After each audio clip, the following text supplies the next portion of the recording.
하나님의 말씀 출애굽기 4장 10절에서 17절입니다. 모세가 여호와께 아뢰되 오 주여 본래 말을 잘 하지 못하는 자니이다. 주께서 주의 종에게 명령하신 후에도 역시 그러하니 나는 입이 뻣뻣하고 혀가 둔한 자니이다. 여호와께서 그에게 이르시되 누가 사람의 입을 지었느냐? 누가 말 못하는 자나 못 듣는 자나 눈 밝은 자나 맹인이 되게 하였느냐? 나 여호와가 아니냐? 이제 가라. 내가 내 입과 함께 있어서 할 말을 가르치리라. 모세가 이르되 오 주여 보낼 만한 자를 보내소서. 여호와께서 모세를 향하여 노하여 이르시되 레위 사람 내 형 아론이 있지 아니하냐? 그가 말 잘하는 것을 내가 아노라. 그가 너를 만나러 나오나니 그가 너를 볼 때에 그의 마음에 기쁨이 있을 것이라. 너는 그에게 말하고 그의 입에 할 말을 주라. 내가 내 입과 그의 입에 함께 있어서 너희들이 행할 일을 가르치리라. 그가 너를 대신하여 백성에게 말할 것이니 그는 내 입을 대신할 것이요 너는 그에게 하나님같이 되리라. 너는 지팡이를 손에 잡고 이것으로 이적을 행할지니라. 아멘. 모세는 자신의 연약함을 핑계로 대며 하나님이 명령을 철회하시길 기대하였습니다. 그 연약함이란 언변에 능하지 못하는 것입니다. 그런데 그는 말주변이 없는 사람은 아니었죠. 어렸을 때부터 애굽의 학문을 익혔고 말과 행사에 능한 사람이었습니다. 결국 언변이 부족하다는 말은 애굽으로 가지 않으려는 핑계에 불과했습니다.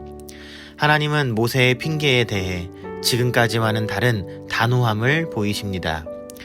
왜냐하면 그가 말도 안 되는 핑계를 대면서 대놓고 순종하기를 거부했기 때문입니다. 하나님은 그의 두려움을 이해하시고 그것을 없애주시려 여러 표적을 보여주셨습니다. 하지만 그럼에도 불구하고 모세는 순종하기를 거부하였습니다. 그가 여전히 하나님의 능력보다 자신과 상황만을 바라보았기 때문입니다. 하나님은 믿음이 연약한 모세에게 당신이 창조주 하나님이심을 다시 한번 가르쳐 주십니다. 그와 함께 하셔서 사명을 감당하기 위해 필요한 모든 능력을 주시겠다고도 약속하십니다. 하나님의 말씀에 순종하는 것이 당연한데도 불구하고 우리는 순종하기 어려운 핑계들을 댑니다.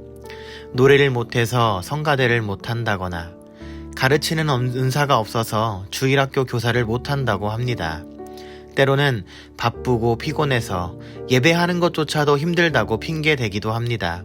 물론 정말 몸이 약하거나 직업상 예배와 봉사가 어려운 경우도 있기는 합니다만 그러나 대부분 핑계인 경우가 많다는 것입니다.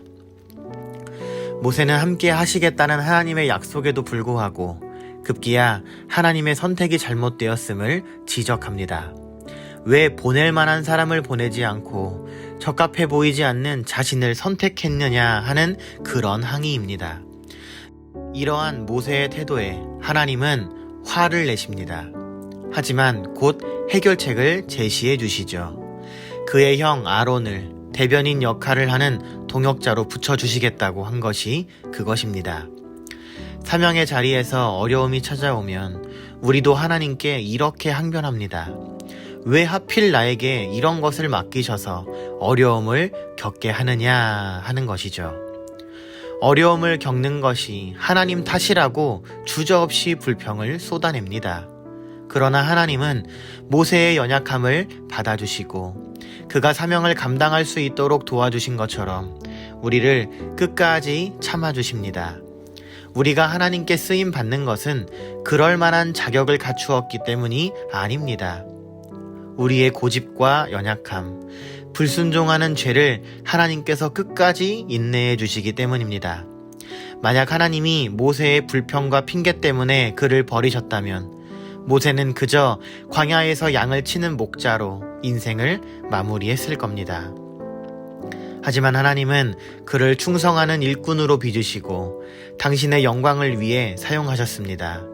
하나님은 모세를 포기하지 않으신 것처럼 우리 역시 포기하지 않으십니다.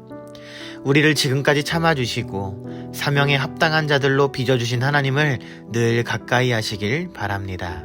그리고 사명을 포기하지 말고 인내로 결실을 거두는, 끝까지 하나님께서 맡기신 그 일을 다 완수할 수 있는 충성스러운 성도님들이 되시기를 간절히 바랍니다.